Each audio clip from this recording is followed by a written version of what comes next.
Hello and a very warm welcome to France 24's Euro 2020 show. It's day 4 of the championships. All the goals and drama are coming up in just a moment. And to help me analyse all of this, I'm pleased to welcome France 24's James Vecina, who is on set with me. Hello, James. Good to be here, Simon. Lovely to see you too. Scotland, Czech Republic and Poland, Slovakia are coming up. But we start in Seville, where Spain opened their bid to win a 4th European Championship title against Sweden. But 0-0, the final score there, a result which does neither team any favours. James, ahead of the game, we spoke a lot about whether or not Spain were contenders. In pure tradition, they dominated possession. But really, when you look at the game, just a lack of a real centre-forward. Yeah, absolutely. I mean, and I think we can start with that Morata big failed opportunity that we both really had a strong time, hard time reacting to. We knew that, as we were talking about this before the game, we knew it was going to be a test for Spain. This is it's not the Spanish team that we know, and they've had a very difficult time entering into these Euros. Of course, it's not to say that we wanted to see them. Well, we were expecting to see them carry on their name, and Sweden were, of course, they were very, very strong on the defence. They were very close to opening the score, of course, with that very, very bizarre kind of action that was going on from Isaac there. And I think that really scared the Spanish team when that first happened. Now, I think what Spain is going to have to show is, Enrique wants to prove that he was right in taking these decisions, in naming this smaller squad than allowed, and definitely, obviously, leaving out Sergio Ramos and many, many other key players who many would have thought would have been part of the team. Is tonight's performance that we're going to see, is that going to prove him right? I think he's going to have to see other things if he wants to make that point. Obviously, Sweden getting to this point, a goalless draw against them. This is and no disrespect to Sweden, who I think played some really good football tonight. But this is a team who hasn't got past the group stages since 2004. If Enrique wants to carry on the Spanish name, with, of course, following on from that golden era and their great titles from before, then they're going to have to go push much, much harder in the next games. Yeah, perhaps two points dropped there by the Spanish. And that result, coupled with Slovakia's victory over Poland early on Monday, really means that the group is wide open. Let's take a look at the standings in Group E, which at the moment are, of course, Slovakia top with 3 points, Spain and Sweden second with 1, Poland with nothing. But it's all very open still. Very hard to call who will qualify at this point, isn't it? Or are Slovakia's now the favourites to somehow go through? It is. When we look at it, I mean, Slovakia on top, that wasn't something that we were expecting, definitely earlier on tonight. It's putting a lot of pressure on Spain, obviously, who are now in a position that they're not used to being. And Enrique said that ahead of this, that Spain was going to be playing one way.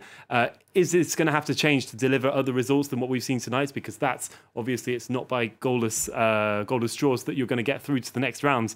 Poland still obviously have massive room for improvement, but that's not to say that they played a bad game tonight. They were down to 10 men at one point. And I think, obviously, everything, if I was a Spanish fan, you're going to see a lot of pressure considering how the other games have gone on so far in this group. Spain are going to have to do a lot better. Let's move on to the early kickoff on Monday, which was in Group D, England's group, where Scotland returned to a major international tournament for the first time since the 1998 World Cup. And it wasn't a fairy tale comeback for the Scots, who were beaten 2-0 in Glasgow by the Czech Republic. Goals either side of half-time from Patrick Schick, including a stunning strike from the halfway line. James, there was a lot of excitement from Scottish fans going into this game, a lot of hope, but perhaps the occasion got to the players. It seems definitely like that was the case. Every time the ball was getting closer to the box, it seemed like everything really crumbles in their feet at that point. And obviously, coming off from 23 years of absence in any international tournament, you're going to go in there fresh. Your hopes are going to be high. That's what they did seem like, and it was a good game to watch. There was a lot going on both sides. Unfortunately, Scotland, for them, couldn't really get to what they wanted, and that's not to say that there wasn't some good playing on their side. I'm thinking of David Marshall there, back in the goals. Definitely, when you look at the score, that 2-0 finish. Mistake from Marshall, though, surely for the second goal. Yeah, not paying attention. Nowhere near should Schick be able to score from the halfway line. Is that going to be the goal of the tournament? I want to hope that it isn't, because that's going to mean that there's going to be some great things to come up. But definitely, it looks like it's going to be that way for now. Well, Scotland manager Steve Clarke seems to think his players did do their jobs on the night, but maybe didn't have luck on their side. Let's take a listen to him. Listen, we didn't come here for a learning experience, but obviously if we have to learn lessons from it, that's what we'll do. We came here to be competitive. I think we were competitive in the game. Like I said, sometimes a football match doesn't go your way. Today was that day. I don't think there was much between the two sides, if I'm being honest. You look at our attempts at goal, our possession was good. We weren't quite clinical enough at the right time. And the game on Friday will take care of itself.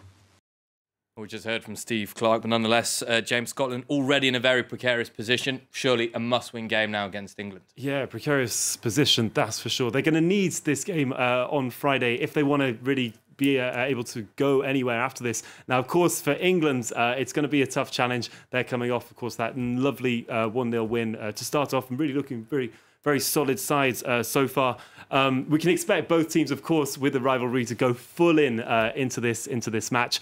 On Scotland's one side to stay above, and for England, of course, if they can get this secure this early place in the next round, well, that's all the best for them. I wonder if we can have perhaps a very quick look at the standings in Group D, just to see how everything is poised at the moment. England, I believe, are just behind the Czech Republic on goal difference. Yes, 3 points, and then Croatia and Scotland. Bearing in mind, Czech Republic next play against Croatia, England, Scotland, of course, on Friday. Those games to follow.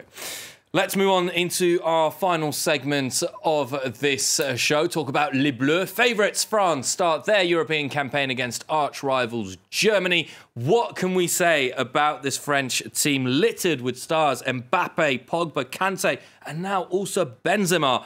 Are they the clear favourite, or are they going to struggle in this group? Of course, looking from it, we're here in France and we hear there's a lot of encouragement behind them. But when I think you look at it on paper and you look at it from anyone around, there is going to say that France, clear favourites, the team, stellar team all the way through. Now, obviously, they're going to be here wanting to add on to their title from the World Cup win, of course. That doesn't mean that they're not in a difficult squad to start off with. Of course, that group of death, bringing with it challenges, and they're going to be starting, of course, with that clash against Germany that will bring them into the tournament straight away. Let's not forget, though, their stellar start in the friendlies. I think we can all remember that lovely bicycles kick from Griezmann that started off with it. This isn't just showing that France is ready for the Euros. This is that France is coming in. They're comfortable. They're here to put on a show on the pitch, not just to win. You mentioned Germany there, James. Quickly, let's talk about them because they are, it is Germany we're talking about here, but perhaps it isn't really. Knocked out in the group stage of the last World Cup, suffered the heaviest defeat in history back in November against Spain, 6-0. Has the Mannschaft lost their fear factor? Well, they've also got a bit of a revenge to get on France, of course, because there was that 2-0 loss in the Euros back in the semi-final last time. So this is going to be pretty much trying to get their own back on France, of course. Joachim Löw, obviously, the end of an era for him. We already know he's going to be departing. This doesn't mean that Germany doesn't have solid players in their group, of course, experienced players, absolutely. We can think, obviously, Neuer in the back there will be providing a huge resistance for Germany, and that's going to be something that France, even though they've got these great forwards, is going to have to be it's going to have to try and go around. So we're going to see how everything goes around, but it's definitely going to be a very, very entertaining game, that's for sure. James, thank you for that. Just before we leave you, let's take a look at Tuesday's programme. Defending champions Portugal play against Hungary at 6 p.m. Paris time. Cristiano Ronaldo and Portugal are one of the big favourites, of course, to win the tournament with superb attacking players. João Felix, Cristiano Ronaldo, Guerrero, so many players there. Hungary very much the little fish in the big pond. And then, of course, the flagship match, France against Germany in Munich, a match to see if the world champions are up for the challenge, one that everyone has had penciled in their books. James Versina will be there to cover those games. Thank you very much for joining us for the Euro 2020 show. For now, do stay tuned to France 24. Bye-bye.